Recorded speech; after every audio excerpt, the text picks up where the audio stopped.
લોકસભાની ચૂંટણી પૂર્ણ થતાં જ ભાજપમાં શરૂ થયો છે ભડકો। તેમાંય અમરેલી જિલ્લામાં તો ભાજપમાં વિખવાદ ચરમસીમા પર પહોંચ્યો છે। 2 દિવસ પહેલા અમરેલીના વર્તમાન સાંસદ નારણ કાછડિયાએ જાહેર મંચ પર અમરેલીના ઉમેદવારની પસંદગી પર સવાલ ઉઠાવ્યા હતા।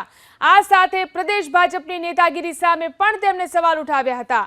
હવે ભાજપના અમરેલી બેઠકના ઉમેદવાર ભરત સુતરિયાએ કટાક્ષ ભર્યા પત્ર લખી અને કાછડિયાને જવાબ આપ્યો। સુતરિયાએ પત્રમાં લખ્યું છે કે લોકસભાની ચૂંટણી સમયે ઉમેદવારી નક્કી કરવાનું કામ પ્રધાનમંત્રી મોદી, ગૃહમંત્રી શાહ, રાષ્ટ્રીય અધ્યક્ષ જેપી નડ્ડા અને પાર્લામેન્ટરી બોર્ડનું છે। તમે જે આરોપ લગાવો છો તે પરથી સ્વાભાવિક રીતે પાર્લામેન્ટરી બોર્ડનું પણ અપમાન થઈ રહ્યું છે। તો એ પણ ઉલ્લેખ કર્યો કે નારણભાઈ કાછડિયા, તમે સારી રીતે તમારી ટિકિટ કપાવવાનું કારણ શું છે તે જાણો છો, ત્યારે સત્ય હકીકત લોકો સુધી પહોંચાડવાનો આશાવાદ વ્યક્ત કર્યો। આ સાથે સુતરિયાએ પણ આરોપ લગાવ્યો કે જ્યારે તમે મને ખૂબ અભિનંદન પાઠવ્યા ત્યારે તમને થેન્ક યુ છે। આ જે પત્ર લખવામાં આવ્યો છે, આપણી સાથે ભરત સુતરિયા પોતે ફોન લાઈનથી જોડાયા છે। ભરતભાઈ, હવે તમે જે પત્ર લખી રહ્યા છો તેમાં તમે શું ઉલ્લેખ કર્યો છે, શું વાત જણાવી છે? પત્ર મેં જે પત્રમાં જે મારી પાસે હતું, જેટલી વાર મેં નારણભાઈ આપણા મારા સાંસદને થેન્ક યુ કીધેલું, એમાં મેં બધું દર્શાવેલું છે। કેમ કે આ બધી મને મહામંત્રી બન્યો, પ્રમુખ બન્યો ત્યારે મને એને અભિનંદન પાઠવ્યા, ત્યારે મેં એને થેન્ક યુ કહેલું છે। જી, આ સાથે સાથે ભરતભાઈ તમે એમ પણ લખ્યું છે કે જે તમારી ટિકિટ કપાઈ તેનું કારણ તમને ખબર છે, તેવી વાત પણ તમે ઉલ્લેખ કર્યું છે। એમાં મેડમ એ રીતનું છે કે મારી ટિકિટ કપાણી હોય તો વ્યક્તિગત મને ખબર હોય શકે, એટલે મેં એની અંદર ઉલ્લેખ કર્યો છે કે તમને જે ખબર હોય તમે લોકોને કહો। જી, આ સાથે સાથે તમે એવું પણ લખ્યું કે ઉમેદવારી નક્કી કરવાનું કામ પાર્લામેન્ટરી બોર્ડનું છે, ત્યારે તમે પાર્લામેન્ટરી બોર્ડનું પણ અપમાન કરો છો। એ તો કોઈ પણ અમારા પક્ષથી એક નિયમ છે કે પાર્લામેન્ટરી બોર્ડમાં જે નક્કી થતું હોય, કોઈ પણ હમણાં સાંસદ નારણભાઈ છે ને 3 વાર ટિકિટ મળી, એ પાર્લામેન્ટરી બોર્ડમાં જ નક્કી થયેલું હોય કે નારણભાઈ અમરેલી લોકસભા ઉપરથી લડશે। જી, ભરતભાઈ તમને શું લાગે છે, નારણ કાછડિયાએ કેમ આ રીતે પોતાનો વિરોધ વ્યક્ત કર્યો અને તેમને જે તમારી ઉમેદવારીને લઈને કેમ આ રીતે કહ્યું? હવે એ તો મને મેડમ ખબર નથી, હવે એને ખબર હોય, કેમ કે હું એને ગુરુ જ માનતો હતો, કેમ કે મેં એના હાથ નીચે મેં બહુ કામ કરેલું છે મેડમ।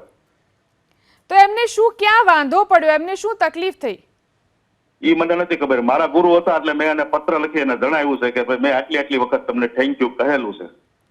જી ભરતભાઈ, તમને શું લાગે છે કેમ એમની ટિકિટ કપાઈ અને આ વખતે તમને ટિકિટ આપવી અને તમને લડાવવામાં આવ્યા? મારા મતે તો મને એવું લાગે છે કે ભાઈ 3 વખત જે સાંસદ બન્યા હતા, કદાચ એને રિપીટ ન કરવાય, નવાને કોઈને તક આપી, મારા મતે તો મને એવું લાગે। જી, આભાર ભરતભાઈ અમારી સાથે જોડાઈને વાત કરવા માટે। તો જે રીતે ભરત સુતરિયા કહી રહ્યા છે કે તેમને આ વખતે ટિકિટ આપવામાં આવી એ પાર્લામેન્ટરી બોર્ડનું ડિસિઝન હતું, તેમને નક્કી કર્યું હતું, ત્યારે ઉમેદવાર નક્કી કરવાનું કામ જ્યારે પાર્લામેન્ટરી બોર્ડ કરતી હોય ત્યારે તેનો વિરોધ કરવો તે પાર્લામેન્ટરી બોર્ડનો વિરોધ કરવા જેવું છે। આ પત્ર તેમને લખ્યો છે અને આ સાથે જ તેમને પ્રહારો પણ કર્યા છે। આ સારી રીતે જાણો છો કે તેમની ટિકિટ કપાવવાનું કારણ શું છે, તેવા પ્રહારો તેમને કર્યા છે નારણ કાછડિયા સામે। તો જે રીતે નારણ કાછડિયાએ પહેલા વિરોધ વ્યક્ત કર્યો, ત્યારબાદ હવે તેનો જવાબ આપી રહ્યા છે ભરત સુતરિયા। ભરત સુતરિયાએ પત્ર લખી અને પોતાનો જવાબ આપ્યો છે। આ સાથે જ તેમણે કહ્યું છે કે જ્યારે પાર્લામેન્ટરી બોર્ડ નક્કી કરતું હોય છે ઉમેદવારને, ત્યારે જો તમે ઉમેદવારનો વિરોધ કરો છો એનો અર્થ એ છે કે તમે પાર્લામેન્ટરી બોર્ડનો વિરોધ કરો છો। આ સાથે જ તેમણે એમ પણ કહ્યું છે કે આપ સારી રીતે જાણો છો કે આપની ટિકિટ કેમ કપાઈ છે।